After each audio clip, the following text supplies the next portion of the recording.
এবার যে হাদিসটা পেশ করব, এই হাদিসটা আমাদেরকে আরো বেশি আশা জাগাবে।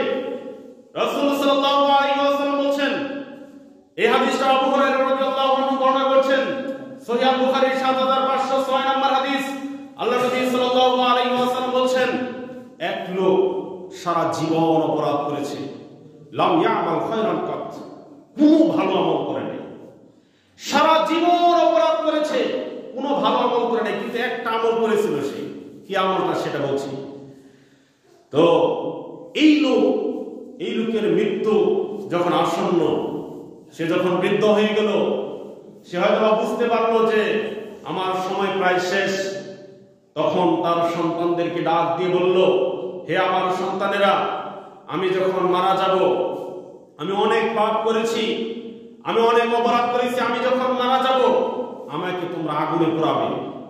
আগুনে পুড়িয়ে অর্ধেক ছাই তোমরা মাটিতে মিশিয়ে দিবে এবং অর্ধেক ছাই পানিতে মিশিয়ে দিবে। কারণ তিনি বলছেন, ওই লোক বলছেন, ফাওয়াল্লাহি লাইন কাদারাল্লাহু আলাইহি লাইউআযিবান্নাহু আযাবান, অর্থাৎ এমন শাস্তি দিবেন। মাফুলে মুতলাক হয়েছে এখানে আযাবান শব্দটি, এমন শাস্তি তিনি দিবেন।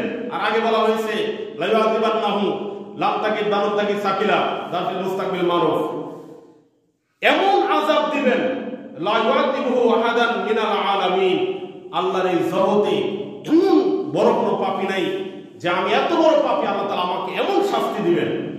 এই ভয়ে সে বলল যে আমি যখন মারা যাব তোমরা আমার লাশটাকে পোড়াবে, পুড়িয়ে সেই ছাইগুলোকে মাটিতে মিশিয়ে দিবে এবং অর্ধেক ছাই তোমরা সেই আপনার ওই সাগরের পানিতে মিশিয়ে দিবে। তারপরে ঠিক তার ওই ব্যক্তির কথা মতো ছেলেরা তাই করলো।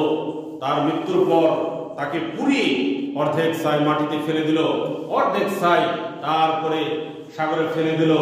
এবার আল্লাহ রাব্বুল আলামিন ওই মাটিকে বললেন, ছাইগুলো জমা করো, ছাইগুলো জমা হয়ে যাও।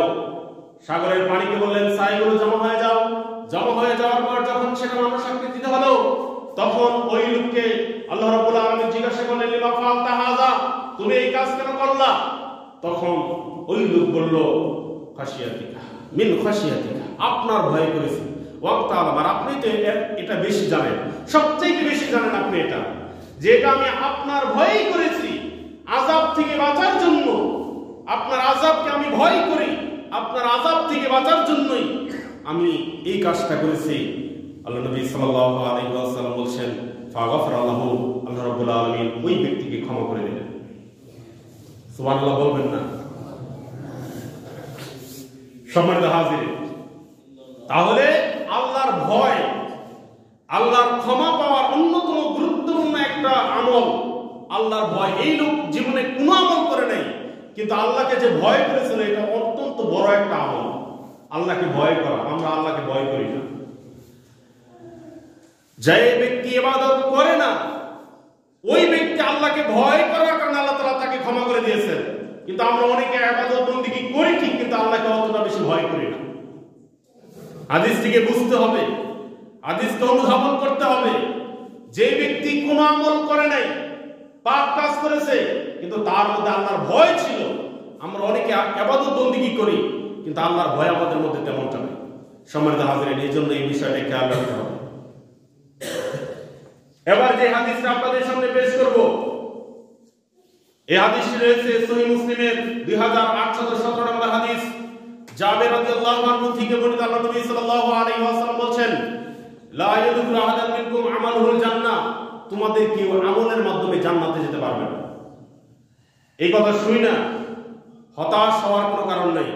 আমি ব্যাখ্যা বিশ্লেষণ বলবো, অনেকেই একটু শুনে আর একটু খেয়াল করে না, এজন্য পরবর্তীতে তার মধ্যে একটা দ্বিধাদ্বন্দ্ব কাজ করে।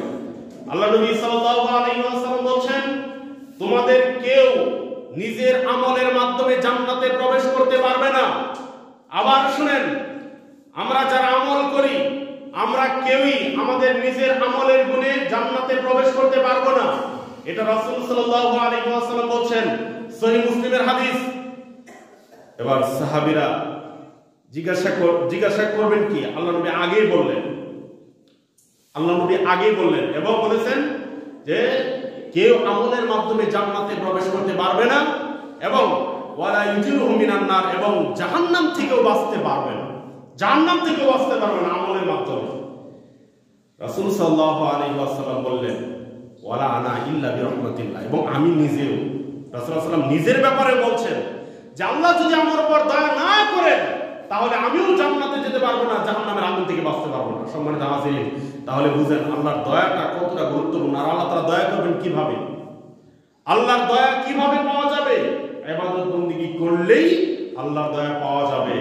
আল্লাহর কাছে আল্লাহর দয়া চাইতে হবে, আল্লাহর কাছে বেশি বেশি ক্ষমা চাইতে হবে, আল্লাহর কাছে ইস্তেগফার করতে হবে, তাহলে আল্লাহ রাব্বুল আলামিন আমাদের উপর দয়া করবেন।